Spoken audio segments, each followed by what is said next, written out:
മനഃശാസ്ത്രത്തിലെ വിവിധതരം ശാഖകളെക്കുറിച്ചാണ് സംസാരിച്ചു വരുന്നത്.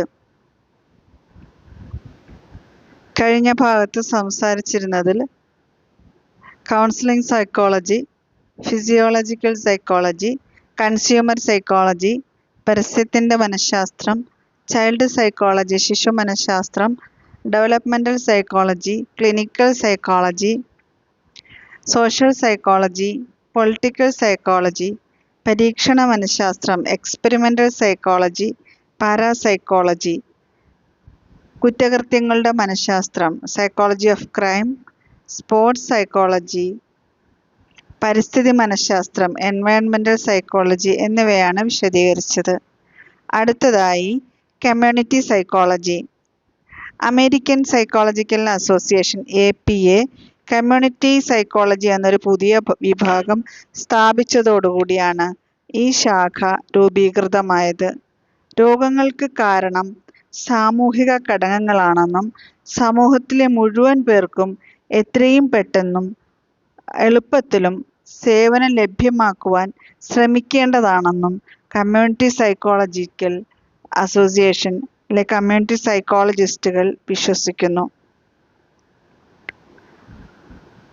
പരമ്പരാഗതമായ മാനസിക ആരോഗ്യ സ്ഥാപനങ്ങളിൽ നിന്നും മാറി അയവുള്ളതും സാമൂഹികാടിസ്ഥാനത്തിലുള്ളതുമായ സ്ഥലങ്ങളിലേക്ക് സേവനം എത്തിക്കുവാനും ഇവർ ശ്രമിക്കുന്നു. വ്യക്തി ഉൾപ്പെടുന്ന സാമൂഹിക ചുറ്റുപാടിൽ മാറ്റങ്ങൾ വരുത്താൻ ഇവർ ശ്രദ്ധിക്കുന്നു. രോഗചികിത്സയേക്കാൾ രോഗം തടയൽ പ്രിവെൻഷൻ ആണ് പ്രധാനം. വ്യക്തിയേക്കാൾ പ്രാധാന്യം ഇവിടെ വ്യക്തി ഉൾക്കൊള്ളുന്ന സമൂഹത്തിനാണ്. അടുത്തതായി മിലിട്ടറി സൈക്കോളജി. മനഃശാസ്ത്രം രാജ്യരക്ഷാ രംഗത്ത് പ്രയോജനപ്പെടുത്തുകയാണ് മിലിട്ടറി സൈക്കോളജിയിലൂടെ. പട്ടാളക്കാരെ തിരഞ്ഞെടുക്കുന്നതിനും പരിശീലിപ്പിക്കുന്നതിനും കാര്യക്ഷമത വർദ്ധിപ്പിക്കുന്നതിനും അവരുടെ മാനസികാരോഗ്യം വർദ്ധിപ്പിക്കുന്നതിനും ഉതകുന്ന മാർഗങ്ങളെക്കുറിച്ചാണ് ഈ ശാഖയിൽ പഠിപ്പിക്കുന്നത്. യുദ്ധോപകരണങ്ങളുടെ കാര്യക്ഷമത വർദ്ധിപ്പിക്കുന്നതിനും യുദ്ധസമയത്തുണ്ടാകുന്ന അടിയന്തര ഘട്ടങ്ങൾ നേരിടാൻ അവരെ സജ്ജരാക്കുന്നതിനും ഈ മേഖലയിലെ മനഃശാസ്ത്രജ്ഞന്മാർ ശ്രദ്ധിക്കുന്നു. ഇൻഡസ്ട്രിയൽ അഥവാ ഓർഗനൈസേഷൻ സൈക്കോളജി. മനഃശാസ്ത്ര തത്വങ്ങളും സിദ്ധാന്തങ്ങളും വ്യവസായ പുരോഗതിക്ക് എപ്രകാരം ഉപയോഗിക്കാൻ കഴിയും എന്ന് പ്രതിപാദിക്കുന്ന ശാഖയാണ് ഇൻഡസ്ട്രിയൽ സൈക്കോളജി അഥവാ ഓർഗനൈസേഷണൽ സൈക്കോളജി. ഈ ശാഖ ആദ്യം അറിയപ്പെട്ടിരുന്നത് ഇൻഡസ്ട്രിയൽ സൈക്കോളജി എന്ന് തന്നെയാണ്. അമേരിക്കൻ സൈക്കോളജിക്കൽ അസോസിയേഷൻ ഈ വിഭാഗത്തെ പിന്നീട് ഇൻഡസ്ട്രിയൽ ഓർഗനൈസേഷൻ സൈക്കോളജി എന്നാക്കുകയുണ്ടായി. അതായത് ഉൽപാദനക്ഷമത വർദ്ധിപ്പിക്കുന്നതിനും ജീവനക്കാരുടെ ജോലി സംതൃപ്തി വർദ്ധിപ്പിക്കുന്നതിനും ജീവനക്കാരുടെ ജോലി വർദ്ധിപ്പിക്കുന്നതിനുതകുന്ന മാർഗങ്ങളെക്കുറിച്ച് ഈ ബ്രാഞ്ച് പഠിക്കുന്നു. ജീവനക്കാരെ തിരഞ്ഞെടുക്കുന്നതിനുള്ള മാർഗങ്ങൾ, അവരുടെ പരിശീലനം, കഴിവുകൾ വിലയിരുത്തൽ, ജോലി ചെയ്യുന്നതിനുള്ള പ്രേരണ വർദ്ധിപ്പിക്കൽ, ഉപഭോക്താക്കളുടെ മനഃശാസ്ത്രം, പരസ്യത്തിൻ്റെ മനഃശാസ്ത്രം, തൊഴിൽ ചെയ്യുന്ന ഭൗതികവും മനഃശാസ്ത്രപരവുമായ ചുറ്റുപാടുകളുടെ നവീകരണം, നേതൃത്വം തുടങ്ങിയ വിഷയങ്ങളെക്കുറിച്ച് ഈ മേഖലയിലെ മനഃശാസ്ത്രജ്ഞന്മാർ പഠിപ്പിക്കുന്നു. കൂടാതെ സംഘടനകളുടെയും സ്ഥാപനങ്ങളുടെയും മനഃശാസ്ത്രപരമായ വശങ്ങളെക്കുറിച്ചും ഈ മേഖലയിൽ അന്വേഷിക്കുന്നു. Abnormal psychology. മാനസികാരോഗങ്ങളെക്കുറിച്ചും അപസാമാന്യ പെരുമാറ്റങ്ങൾ അബ്നോർമൽ പെരുമാറ്റങ്ങളെക്കുറിച്ചും പ്രതിപാദിക്കുന്ന ശാഖയാണ് abnormal psychology.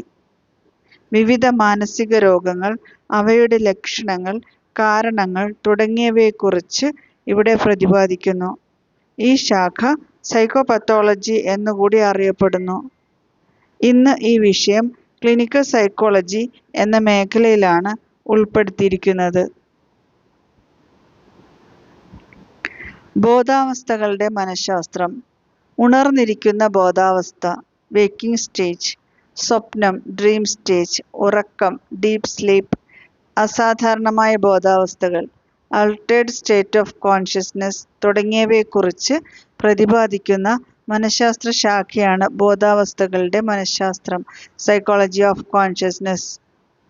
Hypnotism, yoga, meditation, mysticism, biofeedback, ലഹരി മരുന്നുകൾ തുടങ്ങിയവ ബോധാവസ്ഥയിൽ വരുത്തുന്ന മാറ്റങ്ങളെക്കുറിച്ച് ഇവിടെ പഠിക്കുന്നു.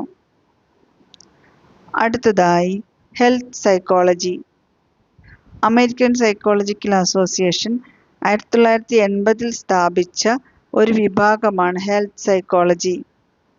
ആരോഗ്യം വർദ്ധിപ്പിക്കുന്നതിനും നിലനിർത്തുന്നതിനും രോഗങ്ങൾ തടയുന്നതിനും ചികിത്സിക്കുന്നതിനും ആരോഗ്യവും രോഗവുമായി ബന്ധപ്പെട്ട സവിശേഷതകളെക്കുറിച്ചും ഇവ കണ്ടെത്തുന്നതിനെക്കുറിച്ചും തിരിച്ചറിയുന്നതിനെക്കുറിച്ചുമുള്ള മാർഗങ്ങളെക്കുറിച്ചും ഈ മേഖലയിലെ മനഃശാസ്ത്രജ്ഞന്മാർ ശ്രദ്ധിക്കാറുണ്ട്. ഇതിന് medical psychology, paediatric psychology, rehabilitation psychology തുടങ്ങിയവയുമായി അടുത്ത ബന്ധമാണുള്ളത്. അടുത്തതായി ജനറൽ സൈക്കോളജി. മനഃശാസ്ത്രത്തിലെ ഏറ്റവും ബൃഹത്തായ മേഖലയാണ് ജനറൽ സൈക്കോളജി എന്ന് പറയാം. മനഃശാസ്ത്രത്തിലെ അടിസ്ഥാന തത്വങ്ങളും സിദ്ധാന്തങ്ങളും ഉൾക്കൊള്ളുന്ന ഈ ശാഖ ഒരു സാധാരണ മനുഷ്യന്റെ പെരുമാറ്റത്തെക്കുറിച്ചാണ് പ്രതിപാദിക്കുന്നത്.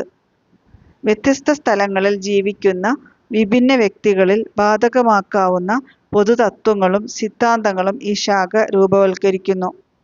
ഇതിൽ നിന്നാണ് ക്രമേണ മറ്റു പല ശാഖകളും രൂപം പ്രാപിച്ചത്. പഠനം, ഓർമ്മ, ബുദ്ധി, വികാരം, പ്രേരണ, ശ്രദ്ധ, പ്രത്യക്ഷണം തുടങ്ങിയ അടിസ്ഥാനപരമായ മാനസിക പ്രക്രിയകളെക്കുറിച്ചാണ് ഈ ശാഖയിൽ പ്രതിപാദിക്കുന്നത്. ഇന്ന് ജനറൽ സൈക്കോളജി എന്ന് പറയുന്നതിന് പകരം കൊഗ്നിറ്റീവ് പ്രോസസ് അഥവാ കൊഗ്നിറ്റീവ് സൈക്കോളജി എന്ന പേരാണ് ഉപയോഗിക്കുന്നത്. ഇവിടെ മനുഷ്യന്റെ വിവിധ തരത്തിലുള്ള മാനസികവും ബുദ്ധിപരവുമായ വ്യാപാരങ്ങളെക്കുറിച്ചാണ് പഠിക്കുന്നത്. അടുത്തതായി ക്രോസ് കൾച്ചറൽ സൈക്കോളജി. മനുഷ്യന്റെ പെരുമാറ്റത്തിൽ കൂടുതൽ സ്വാധീനം ചെലുത്തുന്ന ഒരു ഘടകമാണ് സംസ്കാരം, കൾച്ചർ. അതിനാൽ വിവിധ സംസ്കാരങ്ങളിലുള്ളവരുടെ പെരുമാറ്റത്തെക്കുറിച്ചും മാനസിക വ്യാപാരങ്ങളെക്കുറിച്ചും വ്യത്യാസങ്ങൾ അനുഭവപ്പെടാറുണ്ട്. മനുഷ്യന്റെ പെരുമാറ്റത്തിൽ സംസ്കാരം വരുത്തുന്ന സ്വാധീനത്തെക്കുറിച്ച് പഠിക്കുന്ന മനഃശാസ്ത്ര ശാഖയാണ് ക്രോസ് കൾച്ചറൽ സൈക്കോളജി. താരതമ്യ മനഃശാസ്ത്രം. മൃഗങ്ങളുടെ പെരുമാറ്റത്തെക്കുറിച്ച് പഠിക്കുന്ന മനഃശാസ്ത്ര ശാഖയാണ് താരതമ്യ മനഃശാസ്ത്രം, കമ്പാരറ്റീവ് സൈക്കോളജി. മൃഗങ്ങളുടെ പെരുമാറ്റത്തെക്കുറിച്ചുള്ള ഗവേഷണത്തിന് 2 അടിസ്ഥാന ലക്ഷ്യങ്ങളാണ് ഉള്ളത്. മൃഗങ്ങളുടെ പെരുമാറ്റത്തെ നിയന്ത്രിക്കുന്ന തത്വങ്ങളും തിയറികളും കണ്ടെത്തുകയാണ് ഒന്നാമത്തെ ലക്ഷ്യം. മൃഗങ്ങളുടെ സ്വാഭാവിക അന്തരീക്ഷത്തിലുള്ള പെരുമാറ്റവും പരീക്ഷണശാലയിലെ പെരുമാറ്റവും പഠിക്കുക എന്നതാണ് മറ്റൊരു ലക്ഷ്യം. ഇതിലൂടെ മനുഷ്യന്റെ പെരുമാറ്റത്തെക്കുറിച്ച് കൂടുതൽ ഉൾക്കാഴ്ച നേടാനാകുമെന്ന് ഈ മേഖലയിലെ മനഃശാസ്ത്രജ്ഞന്മാർ കരുതുന്നു. അടുത്തതായി ഭാരതീയ മനഃശാസ്ത്രം. ആധുനിക മനഃശാസ്ത്രം രൂപം കൊണ്ടത് പ്രധാനമായി പാശ്ചാത്യ നാടുകളിലാണെങ്കിലും മനഃശാസ്ത്രപരമായ ചിന്ത പ്രാചീന ഭാരതത്തിൽ സഹസ്രാബ്ദങ്ങൾക്ക് മുമ്പേ വികസിതമായിരുന്നു. ഇവ ഭാരതീയ ദർശനങ്ങളുമായി ബന്ധപ്പെട്ടാണ് വളർന്നു വന്നത്. വേദങ്ങൾ, ഉപനിഷത്തുകൾ, ഇതിഹാസങ്ങൾ, ദർശനങ്ങൾ തുടങ്ങിയവ മനുഷ്യ മനസ്സിനെയും ബോധത്തെയും കുറിച്ചുള്ള പഠനങ്ങളാൽ സമ്പന്നമാണ്. ഇവയ്ക്ക് ദർശനങ്ങളിൽ നിന്ന് വേറിട്ട് ഒരു അസ്തിത്വം ഉണ്ടായിരുന്നില്ല. അടുത്ത കാലത്തായി ഇവയിലെ മനഃശാസ്ത്ര തത്വങ്ങളും ചിന്തകളും ക്രോഡീകരിച്ച് ഭാരതീയ മനഃശാസ്ത്രം, ഇന്ത്യൻ സൈക്കോളജി എന്നൊരു ശാഖ വികസിച്ചിട്ടുണ്ട്. നിരവധി വർഷങ്ങളായി ഇപ്പോൾ വികസിച്ചിട്ട് 30 വർഷത്തോളം മേലായി. യോഗ, മെഡിറ്റേഷൻ, മിസ്റ്റിസിസം, ആത്മീയാനുഷ്ഠാനങ്ങൾ എന്നിവയെക്കുറിച്ചുള്ള ശാസ്ത്രീയ പഠനങ്ങളും ബോധാവസ്ഥകളുടെ മനഃശാസ്ത്രം, ട്രാൻസ്പേഴ്സണൽ സൈക്കോളജി തുടങ്ങിയ ശാഖകളുടെ ആവിർഭവവും ഭാരതീയ മനഃശാസ്ത്രത്തിന്റെ രൂപീകരണത്തിന് സഹായിച്ചിട്ടുണ്ട്. ഇന്ത്യൻ സൈക്കോളജിയുടെ രൂപീകരണത്തിന് സഹായിച്ചിട്ടുണ്ട്. Engineering psychology. രണ്ടാം ലോക മഹായുദ്ധത്തോടെ വികാസം പ്രാപിച്ച ഒരു ശാഖയാണ് എഞ്ചിനീയറിംഗ് സൈക്കോളജി. കൂടുതൽ കാര്യക്ഷമമായും സുരക്ഷിതമായും മെഷീനുകളും മറ്റുപകരണങ്ങളും പ്രവർത്തിക്കുന്നതിനുള്ള ഡിസൈനുകൾ രൂപപ്പെടുത്തൽ എഞ്ചിനീയറിംഗ് സൈക്കോളജിസ്റ്റുകളുടെ ജോലിയാണ്. ഇത് ഇൻഡസ്ട്രിയൽ ഓർഗനൈസേഷണൽ സൈക്കോളജിയുമായി വളരെയധികം ബന്ധപ്പെട്ട ഒരു മേഖല കൂടിയാണിത്. Neuro psychology. അടുത്തതായി ന്യൂറോ സൈക്കോളജിയെക്കുറിച്ച് പറയാനുള്ളത് മസ്തിഷ്ക പ്രവർത്തനവുമായി നേരിട്ട് ബന്ധപ്പെട്ട പെരുമാറ്റങ്ങളെക്കുറിച്ച് പഠിക്കുന്നതിനും മനസ്സിലാക്കുന്നതിനും വിലയിരുത്തുന്നതിനും ചികിത്സിക്കുന്നതിനും ശ്രദ്ധിക്കുന്ന ശാഖയാണ് ന്യൂറോ സൈക്കോളജി. ഈ ശാഖയ്ക്ക് സൈക്കോളജിയുമായും ന്യൂറോളജിയുമായും അടുത്ത ബന്ധമുണ്ട്. സാധാരണയായി ന്യൂറോളജിയിൽ മെഡിക്കൽ ബിരുദം നേടിയവരാണ് ഈ മേഖലയിൽ പ്രവർത്തിക്കുന്നത്. അടുത്തതായി ഇക്കണോമിക് സൈക്കോളജി. മനുഷ്യന്റെ പ്രവർത്തനം തൻ്റെ ആവശ്യങ്ങളെയും താൽപ്പര്യങ്ങളെയും മറ്റും ആശ്രയിച്ചാണ് ഇരിക്കുന്നത്.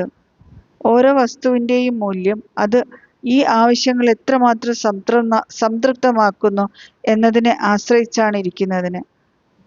സാമ്പത്തിക ഘടകങ്ങൾ പെരുമാറ്റത്തെ എപ്രകാരം സ്വാധീനിക്കുന്നു എന്ന് പഠിക്കുന്ന മേഖല കൂടിയാണ് ഇക്കണോമിക് സൈക്കോളജി. ഇവ കൂടാതെ നിരവധി ഉപമേഖലകൾ അടുത്ത കാലത്തായി വികസിച്ചിട്ടുണ്ട്. സൈക്കോഫാർമക്കോളജി, ജെറന്റോളജി, ജെറിയാട്രിക് സൈക്കോളജി തുടങ്ങി പുതിയ പുതിയ മേഖലകളിലേക്ക് വീണ്ടും കണ്ടുപിടുത്തങ്ങൾ വന്നുകൊണ്ടിരിക്കുന്നു. അമേരിക്കയിൽ ഒരു ഉപമേഖലയിലും പ്രവർത്തിക്കുന്ന മനഃശാസ്ത്രജ്ഞന്മാരുടെ ശതമാനം അമേരിക്കൻ സൈക്കോളജിക്കൽ അസോസിയേഷൻ കണക്കാക്കി വരുന്നു. ഇതിൽ അധിക ശതമാനം പേരും ക്ലിനിക്കൽ രംഗത്ത് പ്രവർത്തിക്കുന്നവരാണെന്ന് കണ്ടെത്തിയിട്ടുണ്ട്. ഇതോടെ മനഃശാസ്ത്രത്തിൻ്റെ ഉപശാഖകൾ എന്ന ഒരു വിഷയം തീർന്നു. അടുത്തതായി നാം പഠിക്കാൻ പോകുന്നത് മനഃശാസ്ത്രം ഇന്ത്യയിൽ എന്നുള്ളതാണ്. പിന്നീട് മനഃശാസ്ത്രം കേരളത്തിൽ. ഇത് രണ്ടുമാണ് അടുത്ത ഭാഗത്ത് സംസാരിക്കുന്നത്. Okay, thank you.